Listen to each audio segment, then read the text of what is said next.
What's up, guys? It's 412 Sports Cards here today, back with another video, and today I'm going to be talking about the 2016 Upper Deck Euroleague Luka Doncic pre-rookie card. Now, this is a video that was recommended to me to do by a subscriber, George Reevy. You can see him probably in some of the comments in some of my previous videos, but he wanted me to take a look at this. It's a nice pre-rookie card of Luka Doncic nobody's really talking about, and I hope you guys can appreciate this video and get some knowledge on a little talked about card. So, without further ado, we'll get into it. Some background on the set. So 2016 EuroLeague was an exclusively online release. It was released in an e-pack format, came with 24 packs per box, 5 cards per pack, 2 autographs per pack. Now, because it was digital, the only way you could get the physical cards was through some redemptions. Now, the autographs were immediately redeemable for physical redemption or physical autograph cards. There were 12 rainbows per box, rainbow parallels that is, and they were redeemable immediately for physical rainbow parallel cards. And then when you compiled 10 base cards of a player in your account, you could redeem those as well for physical cards, except they were a patterned rainbow is what you would be getting in that redemption. So you have only 3 real physical cards that are existing. You have an autograph, you have a rainbow parallel, and you have a pattern rainbow parallel, which was that redemption of the base cards is how you got that one. So those are the only ways you could get cards. Population, obviously, as you can imagine, the set wasn't a smashing success considering it is a EuroLeague release. Population is pretty low. So, exactly how low is that pop? It's very low. We're talking about 129 rainbow foils graded by PSA and 65 pattern rainbows. So, you might be wondering, if you crunch the numbers, you should come out with roughly the same amount of rainbows and pattern rainbows, assuming all those pattern rainbows, every time someone got 10 base cards, they were redeemed.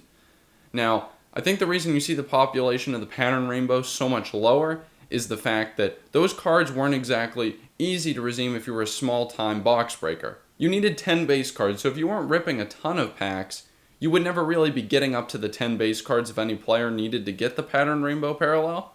And it had to be redeemed probably at a separate time from when you were redeeming your autographs, because it took a while to compile all those base cards.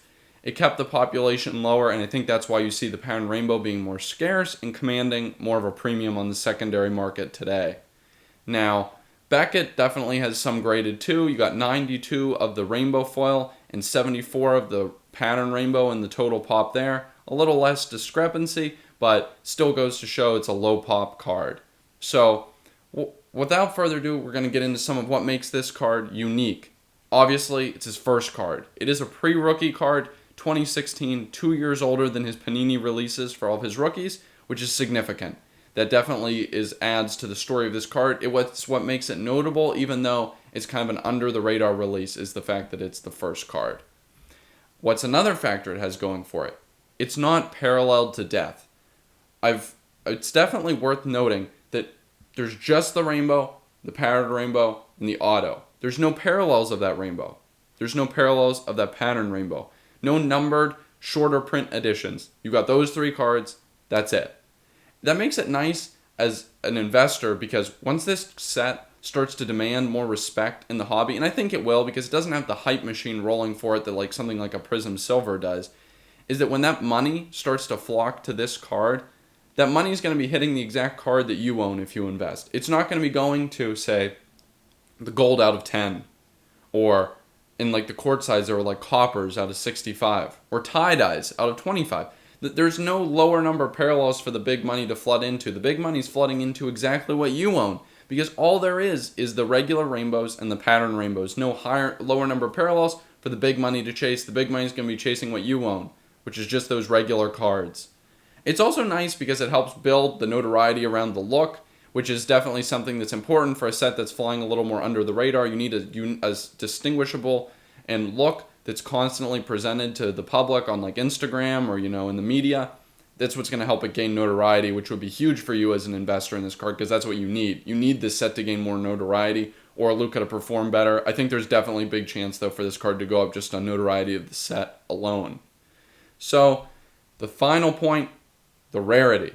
I've already stressed it some, but this card is not numbered, but that doesn't mean it's not rare. The select courtside has demanded a lot of respect in the hobby recently, despite being non-numbered, in the fact that it's a short print. They fell 2 per box.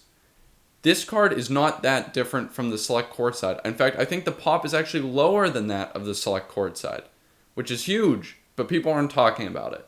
And the select courts have exploded this year, but this card I think is still relatively attainable in price. You're talking pretty reasonable prices that I'll get into later. But another big factor it has going for it in the rarity. There are none of them out there in packs. It was a digital program. The digital program's over. It's not like Select, where you have boxes of that 2018 Select that still exist. There are courtsides still existing in packs that haven't been pulled that will be added to the pop eventually.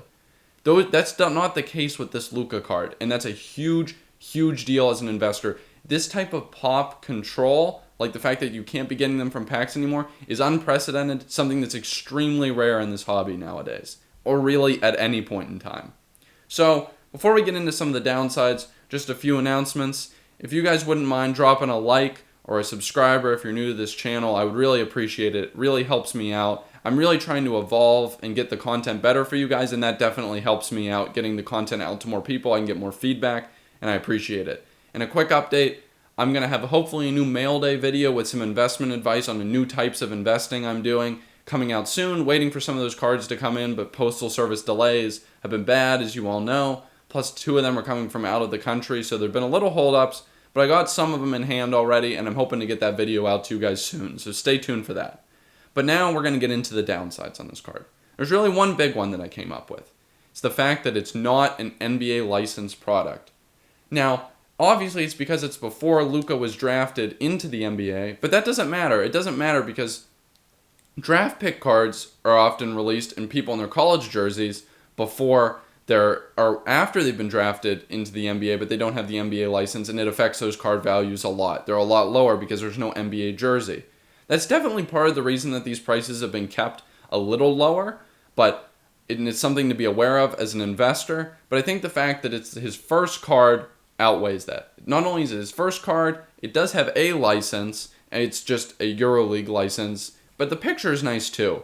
It also has a rainbow foil, or a pattern rainbow, depending on which you go for, which is nice. It adds a little bit more premium look to the card. I think today's hobby really respects that premium look, judging from how well Chrome has outperformed, products such as hoops, which come on cheap paper. Those have not done very well, while as Chrome, which is a nicer stock, nicer finish, has done well. So I think the fact that it's rainbow and pattern rainbow, very good for its long-term respect in the hobby. And they're still relatively attainable, like I said. We're looking at, for the rainbow foil, about $1K for a base, ungraded, PSA 9 about 2, and a PSA 10 at about 5. So it's expensive, but a lot less than a Prism Silver. So definitely a good play if you believe in Luka long-term. I think that's the best play. It's not a hype play. It's a long-term, I believe in Luka, and want to secure an undervalued, incredibly nice rookie card of his, or pre-rookie as some might call it. Anyways, that's it for today. I hope you guys all enjoyed, and I'll catch you next time.